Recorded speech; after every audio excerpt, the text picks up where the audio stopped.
بچے آپ سے سب کچھ سیکھ جاتے ہیں اگر آپ سکھانا چاہیں.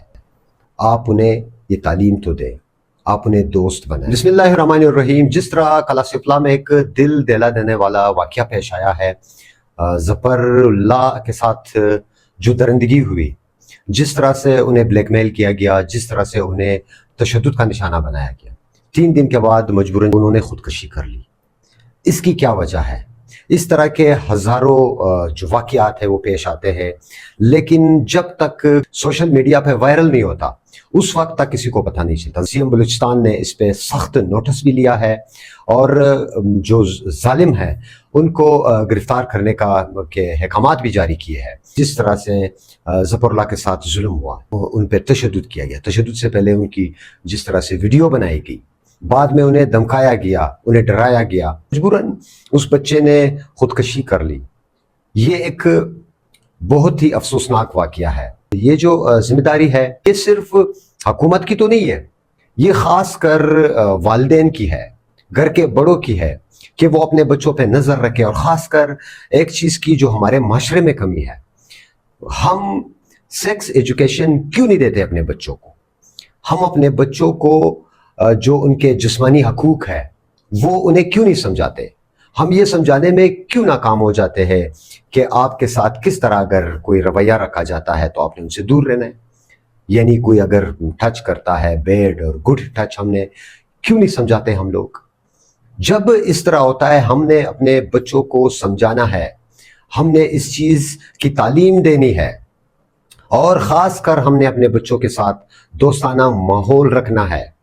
جب تک ہم اپنے بچوں کے ساتھ ایک دوستانہ ماحول نہیں بنائیں گے, جب تک ہم ان پہ نظر نہیں رکھیں گے کہ وہ جاتا ہے اسکول کیا کرتا ہے, اس کے بعد کس کے ساتھ اٹھنا بیٹھنا ہوتا ہے, گھر آ کے وہ کس طرح وہ کھاتا ہے, پیتا ہے, کس ٹائم سوتا ہے, اس کی جو نیند ہے وہ کس ٹائم ہے, وہ اچھے سے نیند لے رہا ہے, وہ اچھے سے کھانا لے رہا ہے, وہ کوئی پریشانی میں تو مبتلا نہیں ہے, وہ کوئی ذہنی جو کیفیت ہے, جو ذہنی دباؤ ہے اس میں تو مبتلا نہیں ہے. ان چیزوں کو اگر ہم نوٹ کریں گے کہ کوئی آپ کے ساتھ کس طرح سے اگر بات کرے تو ان کے ساتھ بات نہیں کرنی چاہیے. اگر کوئی آپ کو کوئی درندہ ٹچ کرنے کی کوشش کرے, اگر وہ آپ سے بار بار بات کرنا چاہے, اگر وہ آپ سے ڈیمانڈ کرے جو آپ کو نہیں اچھا لگے, تو آپ اپنے ٹیچر سے یہ بات شیئر کیا کریں, اور خاص کر پیرنٹ سے, ماں باپ سے یہ بات شیئر کیا کریں, اپنے بڑوں سے یہ بات شیئر کیا کریں. تو بچوں کو ہم نے یہ چیز سکھانی ہے. ہم اس چیز سے شرماتے ہیں, بچے پھر بڑوں سے شرماتے ہیں. جب ہم یہ نہیں کر پاتے تو پھر اس طرح کے جو واقعات ہیں یہ ہمیں بھگتنے پڑتے ہیں. اپنے بچوں پہ نظر رکھیں, ان سے بات کریں.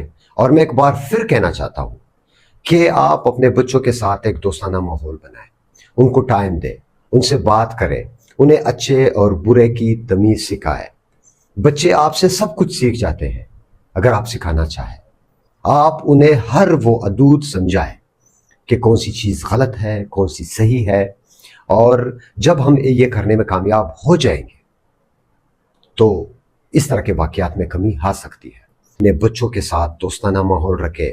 جس طرح ہم دوستوں کے ساتھ باتیں شیئر کرتے ہیں, ہم ہنسی مذاق میں بات کرتے ہیں, پھر ہم اس میں جو مسائل ہمارے ساتھ ہوتے ہیں ہم ان کے ساتھ وہ بھی شیئر کرتے ہیں, تو اس طرح اپنے بچوں کے ساتھ بھی بات کیا کریں. آپ انہیں یہ تعلیم تو دیں, آپ انہیں دوست بنائیں, آپ ان پہ نظر رکھیں, آپ ان کے ایکٹیویٹیز پہ نظر رکھیں, آپ ان کے کھانے پینے پہ نظر رکھیں, آپ ان کی نیند پہ نظر رکھیں.